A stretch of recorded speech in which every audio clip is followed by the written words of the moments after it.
한 중풍병자가 있었습니다. 그런데 용신할 수 없으니, 수족을 움직일 수 없으니 그 신세가 너무 가련하고 불쌍합니다. 그런데 어느 날 그에게 한 소식이 들려왔는데, 소문으로 그에게까지 온 그 소식은 그로 하여금 다시금은 소망을 갖기에 충분하였으니 그의 마음에는 그런 생각이 들었습니다. 내가 이분을 만나야 돼. 내가 이분을 만나면 병고침을 받을 수 있어. 이와 같은 소망을 갖게 되었어. 그가 누구시겠습니까? 예수 그리스도. 그의 가르침은 일반 랍비들과 서기관과 제사장과 다르게 큰 권세가 있고, 더욱 그에게 소망이 된 것은 그는 병자들을 볼 때 긍휼히 여기는 마음이 있으셨어. 결코 눈으로 보시고 마음으로 그치신 것이 아니라 항상 행동으로 이 병든 자들의 병을 고치시는 큰 능력이 있었으니 내가 이분을 만나야 돼. 그와 같은 간절한 소원이 소망으로 그 마음에 싹트기 시작한 것이었어요. 그런데 문제는 무엇입니까? 용신할 수 없으니, 몸으로 움직일 수 없으니 어떻게 예수님께 나아가야 할지, 그것이 참으로 막연했습니다. 그런데 그를 긍휼히 여기고 사랑하는 자들이 있었어요. 그를 사랑하는 4명의 친구가 어떠한 생각을 갖는가? 그가 누워있는 아예 침상 통째로 이 불쌍한 친구를 예수께 데리고 가야 되겠다, 이런 마음을 갖게 되었으니, 여러분, 그 일이 쉽습니까? 이 팔레스틴 이 뜨거운 태양볕 아래 그것은 쉽지 않은 일이에요. 어쩌면 무모한 일인지 모르겠어요. 그런데 그럼에도 불구하고 그들이 그렇게 하고자 계획을 하고 실천하는 이유가 있으니 그들의 마음에 믿음이 있었던 거예요. 우리가 이 불쌍한 친구를 바로 이 예수께로만 데리고 가면 놀라운 역사가 나타날 것이다. 갈 때는 들고 가지만 그러나 올 때는 스스로 걸어올 거다라고 하는 이런 확신이 있으니 저들이 그와 같은 이 확실한 소망 가운데 이와 같은 일로 돕기로 했습니다. 마침내 이 중풍병자 된 불쌍한 친구를 예수께로 데려갔습니다. 그런데 문제가 생겼어요. 도착해 보니 가버나움으로 돌아오신 예수 그리스도, 그가 권세 있는 말씀과 병자들 고치는 능력을 안 많은 사람들이 그 집 앞에 운집한 것입니다. 이 가버나움이라고 하는 것은 우리 성주순례 같이 하신 산도의 성도들은 어딘 줄 알아요. 베드로의 집이 있는 곳인데, 이 가버나움은 예수 그리스도께서 바로 이 선교와 복음의 센터로 주 무대가 됩니다. 그리고 이 많은 사람들이 운집한 이 집은 어디냐? 베드로의 집이다, 이렇게 신학자들은 해석을 하고 있어요.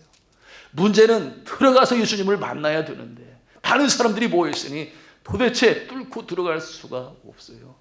그러니 이 친구들이 어떻게 하면 예수님을 만날 수 있을까 지혜를 짜고 방법들을 생각하게 되는데, 결국은 이 침상에 누워있는 불쌍한 중풍병자 그 침상까지 통째로 들어서 지붕으로 올려야 되겠다, 이런 생각을 갖게 된 거예요. 여러분, 이스라엘 지방에 지금은 또 전통적인 그런 모습이 있습니다만, 이 단층집으로 되어진 집은 이 지붕이 갈대로 그리고 그 외에 진흙으로 이렇게 덮여져 있어요. 그래서 선선하고 시원한 것이죠. 그리고 이 집은 2층으로 되어 있지 아니하니 그처럼 지붕을 쉽게 뚫고 들어갈 수 있기에 편리한, 그러니 그게 큰 어려움이 없는 그 같은 집의 구조였습니다. 그러니 그런 생각을 또 한 것이죠. 그리고 이 지붕 위에 바깥에서 올라갈 수 있는 계단이 있어요. 그래서 올라가서 단단한 곳은 기도 초소가 되고, 그렇게 갈대로 진흙으로 덮은 곳은 또 선선한 기능을 하게 되니 그곳에 올라가서 이제 이 지붕을 뚫기 시작한 것입니다. 여러분, 그와 같은 상황 가운데서 우리가 상상만 해봐도 한편으로 놀랍고 한편으로 재미있고 정말 황당한 일이라 볼 수 있는데 무엇보다도 그 집 주인은 어떤 생각을 가질까요? 아니 웬 놈이 남의 지붕을 뜯느냐, 뭐 그런 생각 갖지 않겠습니까? 그런데 이 지붕으로부터 이 지능이 떨어져 내고 먼지가 날리게 되니 다 쳐다보게 되었는데, 이 내 줄에 묶인 침상이 내려오는 거예요. 그러니 그 안에 사람이 얼마나 놀랐겠습니까?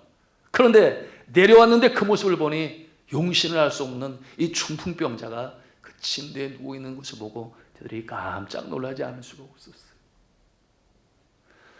여러분, 이 침상에 누워 용신을 못하는 중풍병자의 모습을 보시는 예수님의 마음에 긍휼함이 일게 되고, 그럴 수밖에 없는 것은 그의 친구들의 행동이었어요.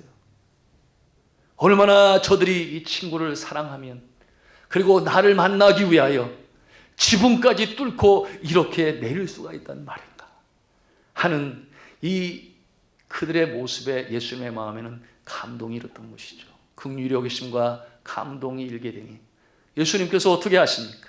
그 자리에서 바로 이 병을 고치시는데, 여러분, 그들이 생각하고 믿었던 것처럼 올 때는 들려서 왔으나 갈 때는 스스로 걸어갈 수 있는 놀라운 역사를 체험하게 되었어요. 너무나 감사하죠.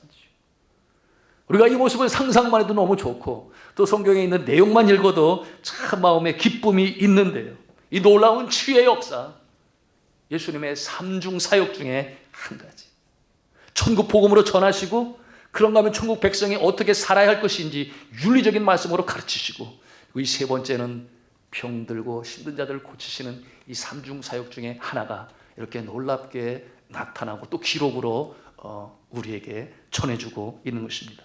자, 오늘 본문 5장 25절과 26절의 말씀이 그것을 보여주고 있는데요, 우리 함께 읽도록 하겠습니다. 시작. 그 사람이 그들 앞에서 곧 일어나 그 누웠던 것을 가지고 하나님께 영광을 돌리며 자기 집으로 돌아가니, 모든 사람이 놀라 하나님께 영광을 돌리며 심히 두려워하여 이르되 오늘 우리가 놀라운 일을 보았다 하니라. 아멘. 참으로 놀랍고 감사한 일 아니겠습니까? 그런데 이 병 고치는 모습을 우리가 보게 되니 하나의 일련의 과정과 단계가 있음을 우리가 보게 돼요.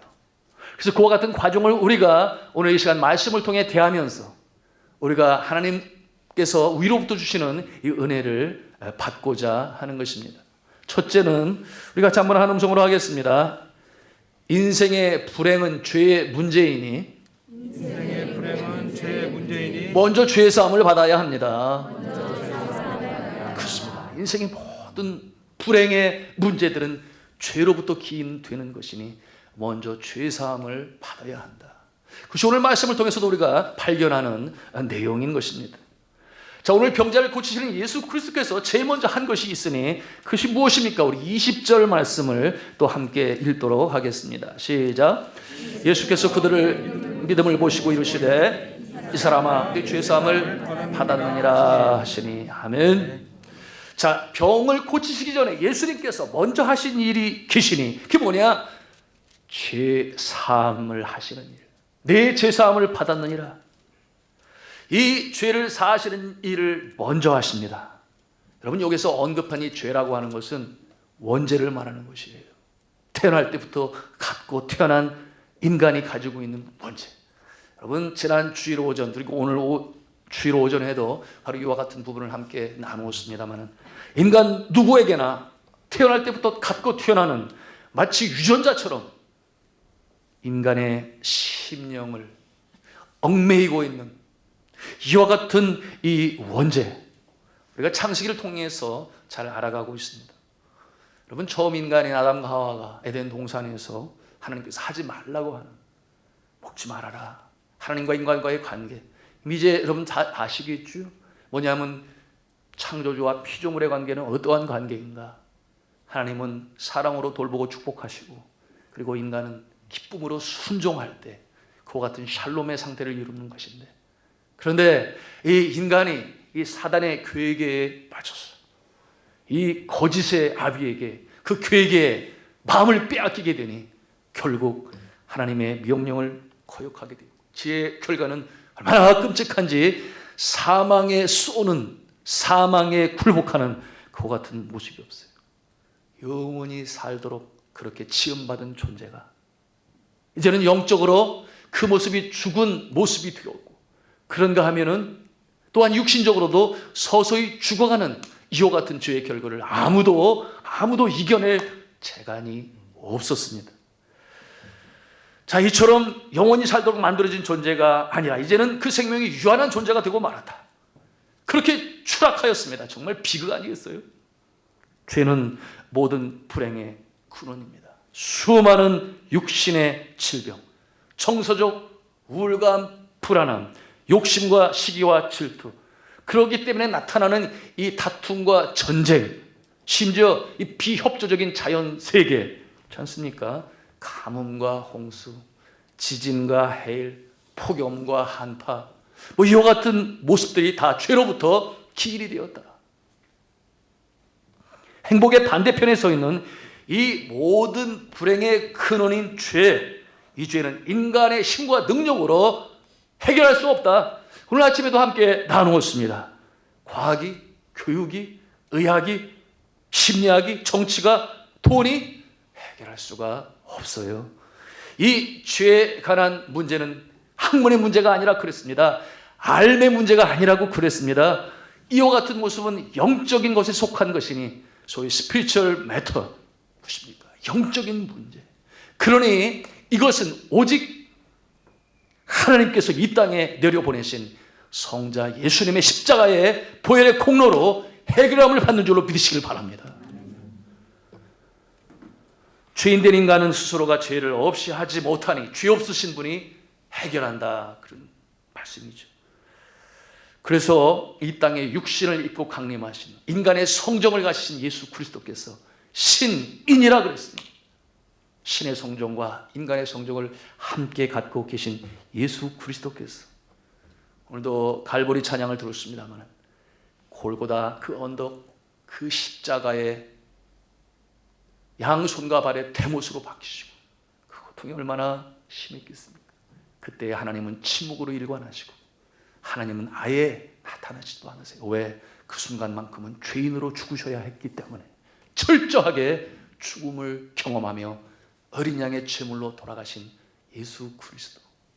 그러나 여러분 아시는 대로 그와 같은 모습을 통해 예수 그리스도를 구세주로 믿는 자는 이제는 원죄로부터 해방함을 받게 되니 사망에 쏘는 것이 물러가서 영원한 생명, 영생을 얻게 되었고, 이와 같은 심령 가운데 성령이 역사하시니 그와 같은 성품은 주를 닮아가는 놀라운 축복의 역사, 반전의 역사가 나타나게 되었던 것입니다. 자, 그런데 이 중보자이시고 구원자이신 예수 그리스도, 하나님의 아들, 이와 같은 하나님의 아들임을 믿지 못하는 자들이 그 현장에 있었어요. 그들이 누구였는가? 오늘 성경 말씀에 우리가 읽은 내용 중에 나타나는데, 우리 21절 말씀을 같이 또 읽겠습니다. 시작. 서기관과 바리새인들이 생각하여 이르되 이 신성 모독하는 자가 누구냐? 오직 하나님 외에 누가 능히 죄를 사하겠느냐? 말씀했어요. 죄를 사하는 능력은 오직 하나님밖에 없다. 그것이 이 히브리 민족이 갖고 있는 성경에 대한 해석이었어요. 하나님만이 죄를 사하실 수 있다.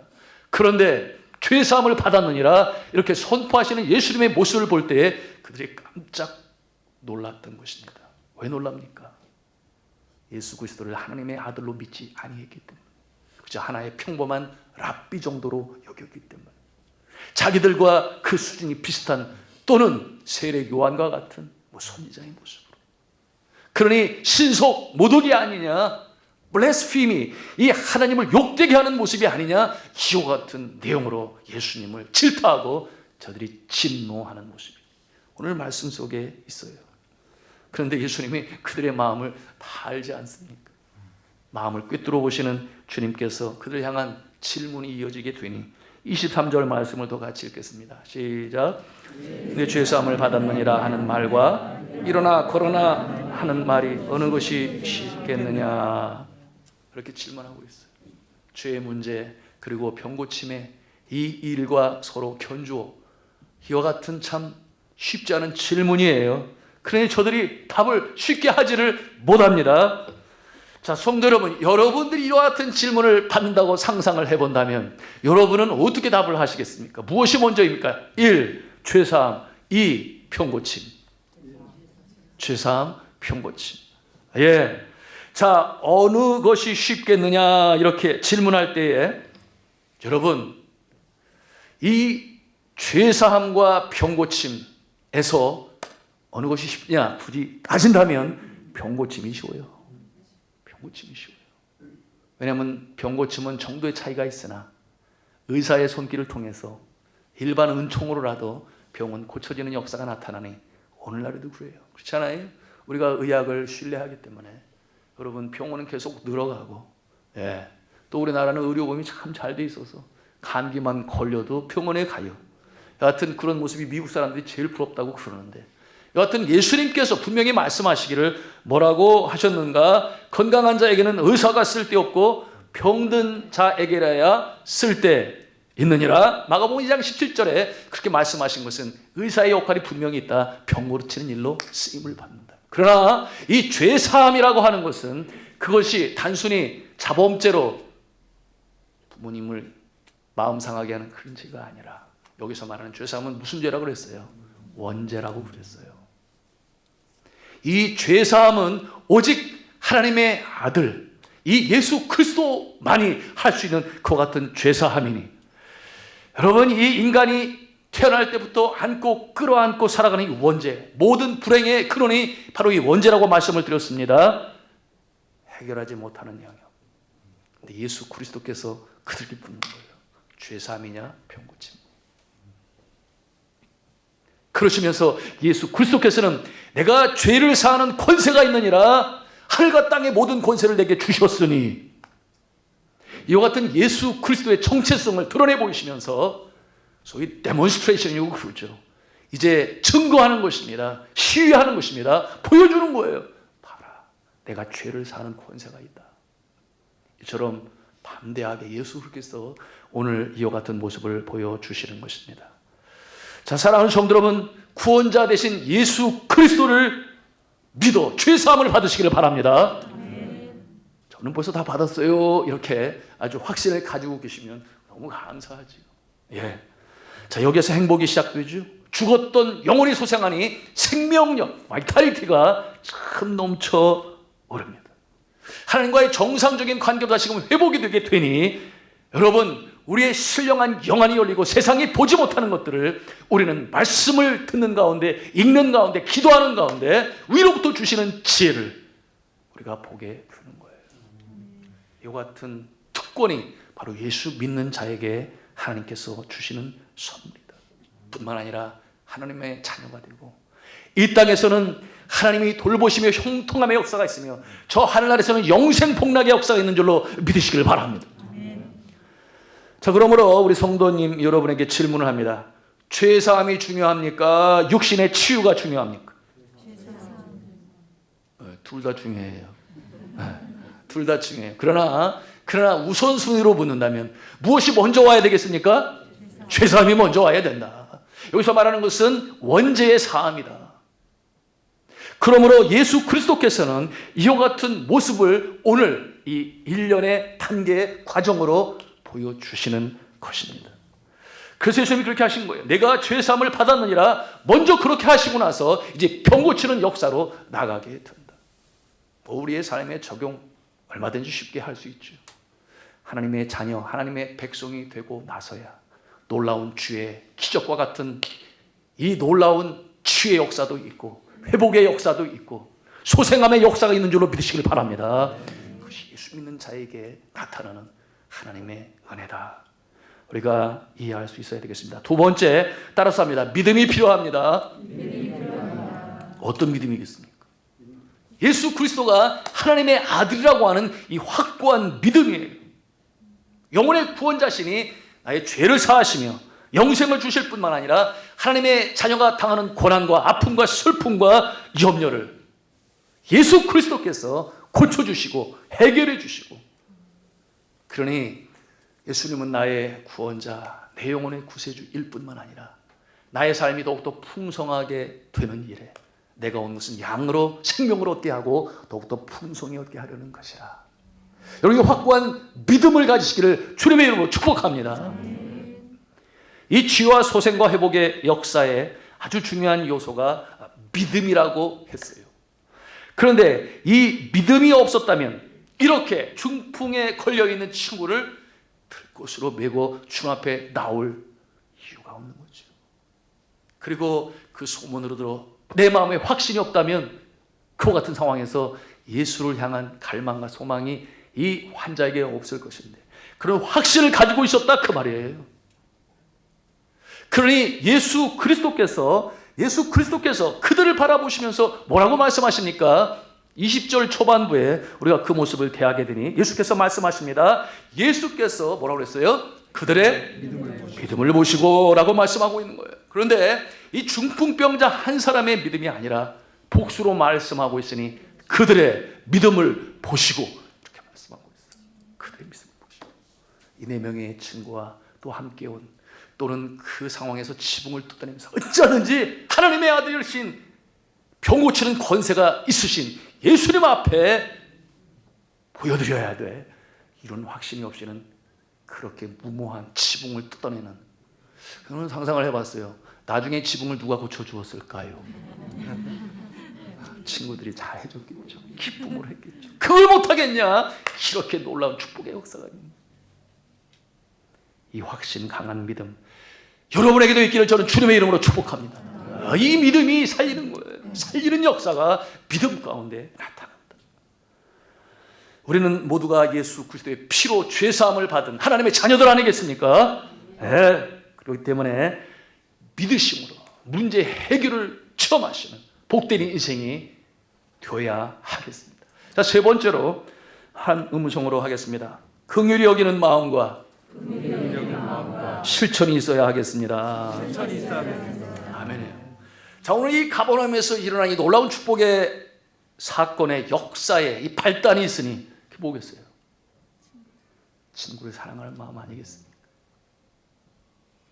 어쩌면 어렸을 때부터 같이 컸을지 모르죠. 그런데 그 가련한 불쌍한 신세 같아서 함께 어울릴 수가 없으니 긍휼히 여기는 마음. 근데 예수 그리스도께서 그 같은 능력이 있음을 안 이 친구들이 가만히 있을 수 없어요. 뭐라도 해야 돼.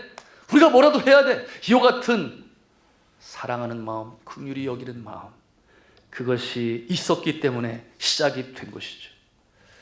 자, 그런데 중요한 것은 뭐냐 하면 측은지심 들어보셨죠? 볼 때의 마음의 긍휼함이 이루어요. 그래서 아이고 불쌍하다, 너무 안 됐어, 어쩌면 좋으냐, 이러고 끝나는 사람들 많아요. 그렇잖아요? 측은지심, 불쌍히 여기고 긍휼히 여기는 마음은 있는데 아이고 안 됐어, 그리고 뒤돌아서 그냥 가버리는 거죠. 그런데 이와 같은 마음, 우리 예수님이 그러시잖아요. 그 바쁜 복음을 전하는 가운데 뒤에서 옷자락을 잡아당기지를 않나. 다회하도 예수여 그러면서 바디메오는 막 가는 길을 멈춰서게 소리를 지르지를 않나.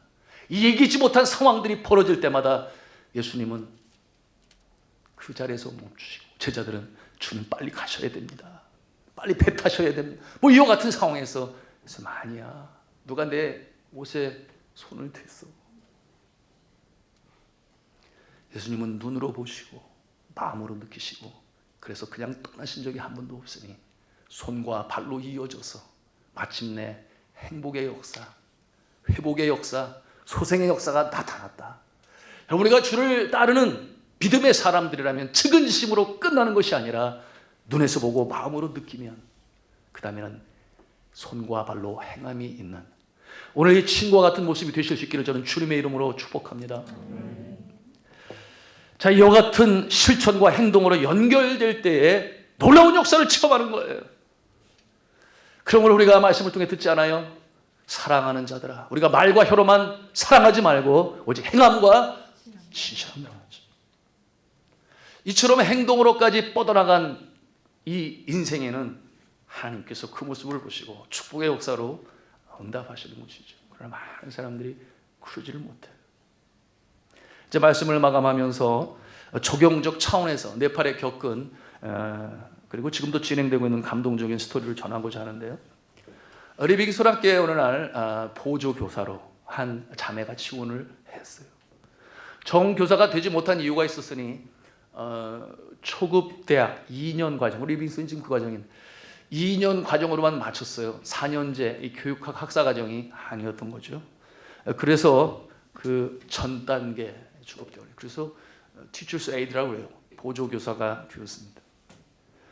이 자매 이름이 먼절리였어요. 먼절리. 태어난 지 6개월 만에 어머니가 돌아가셨어요.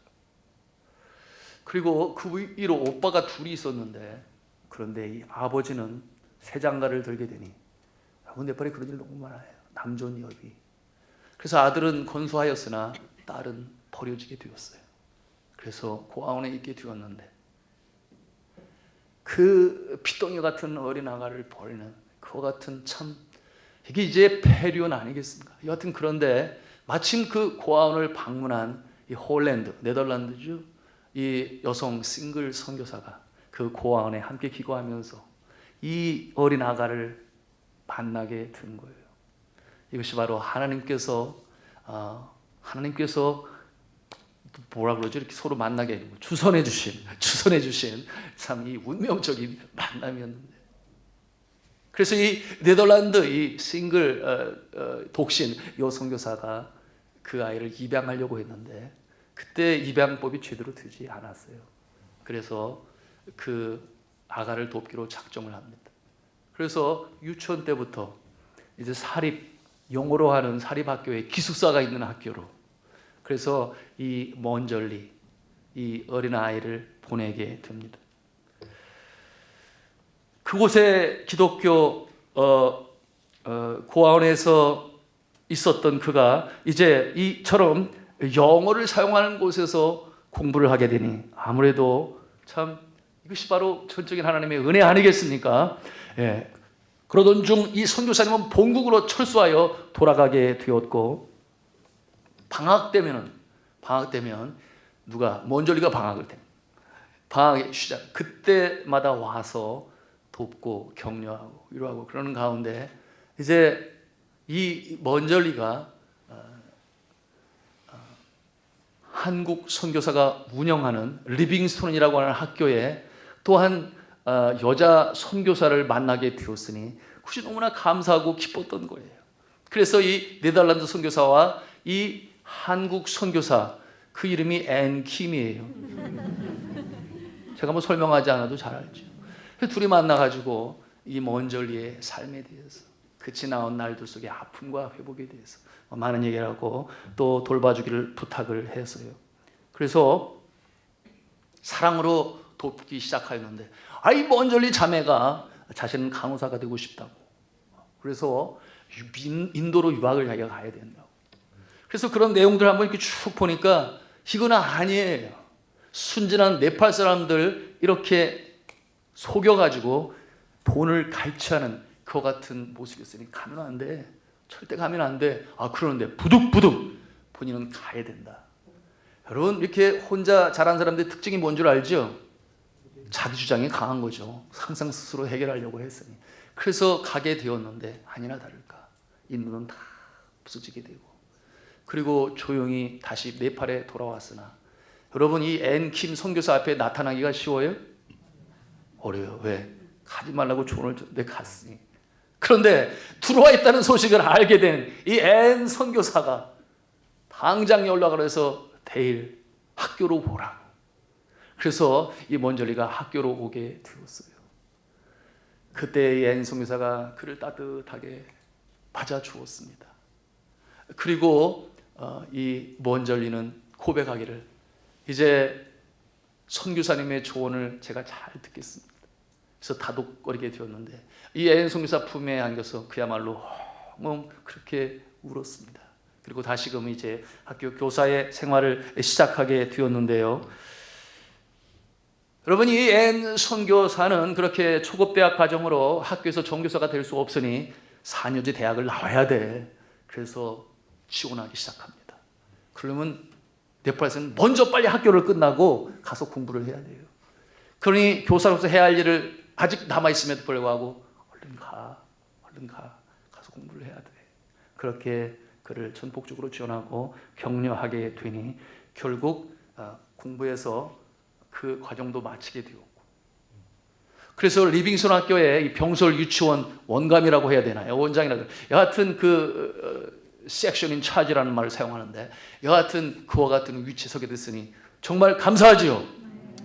그래서 또 저나 아내나 특징이 뭐냐면 사람 키우는 것을 너무 좋아해요.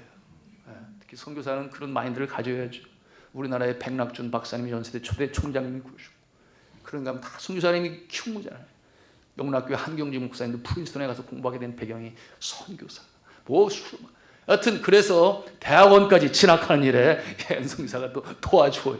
그러니 대학원을 졸업했을 때 보니까 자기 마을에 대학원 나온 사람은 오직 한 사람, 그것도 6개월 만에 버림을 받은 이 아가가 그렇게 장성해서 그 마을의 인물이 될 수 있었습니다. 그런데 어느 날 이 먼절리는 자신의 이 목 옆에 물집처럼 이 퉁그러져 나오는 두 개가 뭔가 이상한 것이 잡히는 것이 발견이 되었는데, 이상하잖아요. 병원에 빨리 가서 검사를 해봐. 그랬더니 그 결과가 뭐가 나왔는가 하면 혈액암으로 판정이 되었어요. 그래서 그것이 이미 전이가 되어 쇄골뼈라고 하나요? 이쪽 부분까지 이렇게 이와 같은 상황이 되니 너무 깜짝 놀라. 선교사 놀라고, 이게 웬 청천벽력이냐. 이제 제대로 꿈을 펼쳐보려고 하는 그때에 이렇게 암 선고를 받게 되니 여러분 너무나 힘들었습니다. 그때에 이 앤 선교사는 학교 교사들에게 공포하였어요. 우리가 함께 기도한다. 하나님의 능력을 믿고 우리는 하나님께 기도한다. 매일 아침 기도한다. 이렇게 선포를 하고 아침 경건의 시간에 모든 교사들이 함께 간절히 기도를 하고, 그러고 나서 이어지는 게 뭐였냐면, 여러분 재밌어요. 하하하하 웃기 시작하는 건데 억지로라도 웃으면 정말 웃음이 터져나와요. 여러분 경험해 오셨어요? 그런데 이 웃으면 마음이 평안이 임하잖아요. 그래서 남자 선생님은 도음으로 웃고, 여자 선생님은 솔음으로 웃고, 뭐 이것도 저것도 하는 사람은 미음으로 웃고, 그래서 억지로 웃기 시작하는데 한바탕 결국 웃음으로 끝나게 돼요. 저도 참여를 해봤는데 그렇더라고요.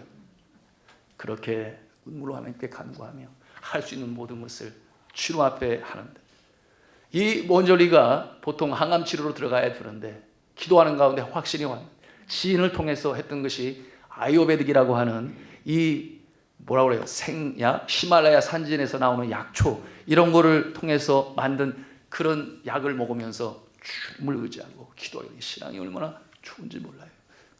간절히 주님 앞에 기도하게 되는데 선생님들과 함께 기도하고, 그런데 더 힘을 내서 할 수밖에 없었던 이유는 여기 있는 게 점점 줄어들기 시작하는 거예요. 그러니 더 격려가 되고 힘이 나서 기도하게 되었습니다. 그리고 이 앤 선교사는 2017년 이 리빙스턴 학교의 모범 교사들 한국에 초청을 해서 에듀케이션 트립이라고 그러죠. 학교들을 방문해서 우리가 좀 눈이 떠야 된다. 그래서 오게 되었는데, 여러분 그때 우리 산돌 중앙교회가 2명의 교사는 우리가 핀값을 지원하고, 그리고 또 이 선교관도 묵을 수 있는 곳을 지원해서 그와 같은 시간을 가졌는데요. 이 앤 교사는 이 먼저를 드리고 제일 먼저 기도하던 곳으로 갔으니, 안양의 지샘병원이라고 여러분 아시죠? 거기에 이 박상은 원장님, 주일학교 오빠 동생 뭐 이런 관계, 뭐 이런 관계로 컸으니 너무 잘 알잖아요. 그래서 이 원장님을 찾아가 가지고 도와주셨으면 좋겠습니다. 간청을 하니, 여러분 이 그 집안 내용도 잘 아시죠? 잘 몰라요? 대길교회 아주 갑자기 또 이름이 생각이 나네요. 백대 부흥사님 중에 한 분, 그 자녀들이 명지대 교목, 장신대 박상진 교수, 또 서울대 방사선과 교수 되신 박재영, 또 장모님, 하여튼 그 집안이 대단해요. 그런데 신앙 가운데 컸으니 그 같은 모습을 보니 도와주겠다 해서 이제 가게 되었는데, 네팔에서 찍은 CT, MRI 이런 사진을 보니 정말 이 암세포가 쇄골뼈로 목으로 해서 정말 여기저기로 막 전이 되어져 가는 그를 판에 있음을 보게 되었습니다.